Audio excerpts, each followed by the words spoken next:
මචං සතෙක් ගේන්න ගියා. ඉතින් අරන් එනකම ගෙදර ගිහින් බලමු. සතාව ගෙනාවා අපි බලමු සතාව කූඩුවට දාලා. කිරිල්ලියෙක් මචං. මචං බලන්න. කපලා ඉන්නේ. කපලාමයි ගෙනාවේ.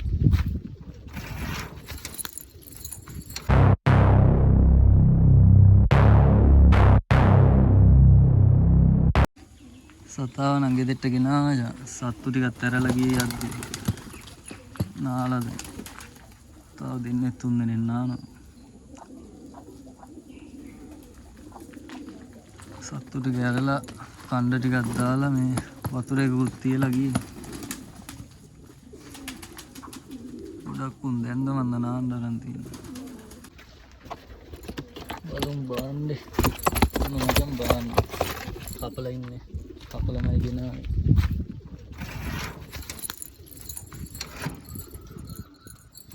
කිරිල්ලියෙක් මචං. කීයක් වටේද කියලා කියන්න බලන්න. දන්නයි. සාමාන්‍යයෙන් මූණම් පැය දෙකක් තුනක් වගේ උඩ ඉන්නේ. ලොකුම ටයිම් එකක් දෙන්නේ. එස් කළු මචං. කීයක් විතර වටේ මට මේ නිකන් හම්බුනේ. අපේ කොල්ලෙක් සත්තු ටික වික්ක මචං. විකුණලා මේ දැන් සති දෙකක් විතර විකුණලා ඉවරනාට පස්සේ මේ ඔන්න ඊයේ තමයි මේ සතා ආයේ ගෙදර ඇවිල්ලා උගේ. කූඩුවක් තිබ්බෙත් නෑ මේ වහලේ තමයි ඉඳලා තියෙන්නේ රෑ. ඊට පස්සේ උර වහලට නැගලා සතාව අල්ලගෙන මට උදේ කෝල් කරලා කිව්වා මේ සතෙක් ඉන්නවා අරන් ඵලයන් කියලා. ඊට පස්සේ තමයි මම මේ අද හවස ගිහින් දැන් අරන් ආවේ. කපාගෙන මාම ජම්මකේ මේ උත්‍රික්ක ටිකක් දුරට හින්දා උන්ගේ ගෙදරට ආවා නම් මේ අපේ දිහා ඉඳනුත් ඉතින් එහෙට යන්න මහ ලොකු දුරක් නෑ. අනිවාර්යෙන් යනවා. ඒකින් මේ සතාව කපාගෙන හින්නම දාගෙන ආවා.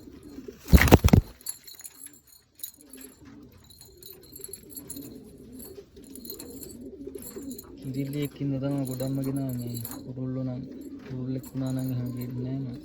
කාට හරි දෙන්න කියනවා. සතත් ලොකුවට සයිස් එකකට ඉන්නවා හොඳට. මගේ කුරුල්ලෝ ගොඩක් ඉන්නවනේ තනිය. ඒකෙට දාන්න පුළුවන්.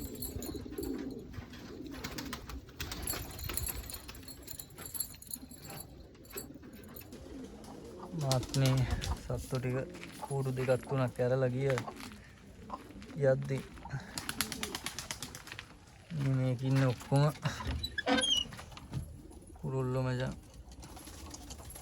අරගෙත් මේ කීරම් කුරුල්ලෙක් ඉන්නවා මේ ඌටේ ගෙනාවු එක දාන්න ඕනේ. මනුත් ඔක්කොම මේ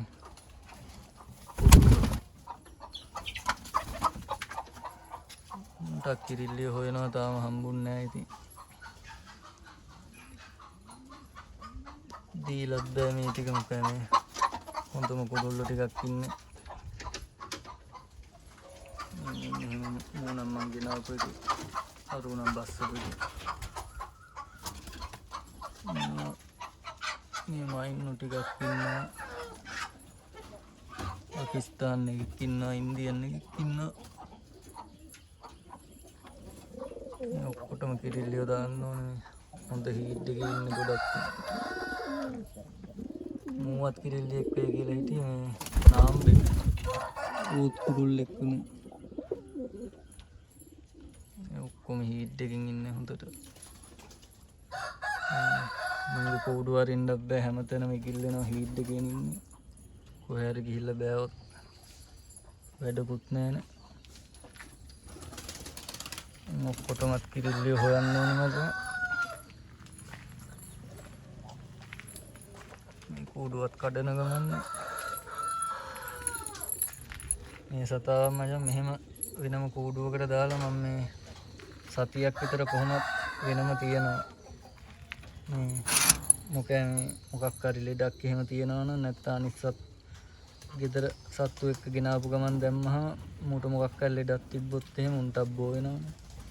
ඒකින්ද මොකක් හරි මූට ලෙඩක් අවුලක් තියනවද බලන්න මේ වෙනම සතියක් විතර අඩුම දවස් 3-4ක්වත් දාලා තියෙනවා මෙහෙම. මූට විතරක් මෙහෙම කණ්ඩායි වතුරයි දීලා වෙනම තියෙනවා. නැත්තම් මූට මොකක් හරි ලෙඩක් තිබ්බොත් එහෙම අනිත් උන්ට ගෙදර ඉන්න හොඳ සත්තුන්ටත් ඔක්කොටම නිකම්ම බෝ වෙනවා. මේ සත්තුන්ගේ ලෙඩ මචං සිංගාලා අනිත් සත්තුන්ටත් බෝ වෙනවා තියෙනවා. ඒකින්ද මෙහෙම ටික දවසක් තියන්න ඕන වෙනම. මූට නම් මුකුත් ලෙඩක් නැහැ වගේ තමයි පේන්නේ. ඒ වුණාට කෝකටත් එහෙම මේ වෙනම කූඩුවක ටික දවසක් තියෙන එක හොඳයි. කියන්න බෑනේ පේන්නේ නැති ලෙඩක් එහෙම දවසකින් දෙකකින් මතුවනොත් එහෙම.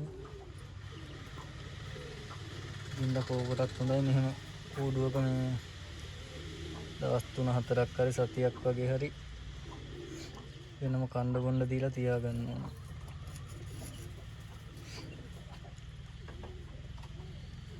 අනිත් සත්තුන්ට පේන්නේ නැති කූඩුවකට දැම්ම නම් ගොඩක් හොඳයි. මගේ මේ කූඩුව තමයි මෙතන තියෙන්නේ වෙන තනි කූඩුවක් නෑ. එහෙමනොත් මේ කූඩුව හරි සත්තුන්ට පේන්නේ නැති තැනකින් ගිහින් තියලා මේ මුව සතියක් විතර මේක දාලා තියන්න ඕන. ඒක කෝකටත් හොඳයි මචං.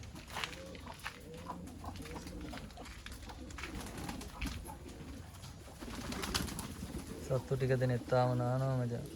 පරය ගේන්න යන්න කලින් ඇටියේ කූඩුව. ඇටියේ වෙලාවෙම වතුර තිබ්බ එවෙලේ නෑවේ නෑ. දැන් ආයේ නාන්න පටන් ගන්නවා. හවස් වෙලත් එක්ක වේලෙන එකකුත් නෑ තටුත් තියුණා.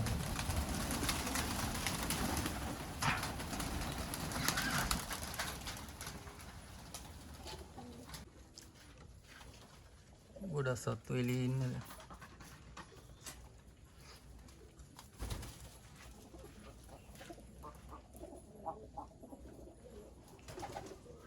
සත්තු දීලා කූඩුව කඩන හින්දා දුන්නන් ටික වැඩි වුණොත් දීලා දැන් ටික දෙනා ඉන්නේ. බිත්තරේ මුලේකුත් ගන්න ඕනේ. බිත්තර දාන්න පන්නත් හිටියා 3-4 දෙනෙක්. විටමින් එකකුත් දීලා ඔක්කොම එකපාර වගේ බිත්තර දැම්ම ගත්තා නම් එකපාරම පැටව ටිකක් බහිනවා මචං.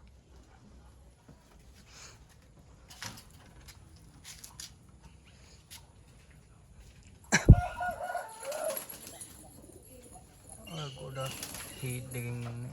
බිත්තර දාන්න පන්න හිටියා.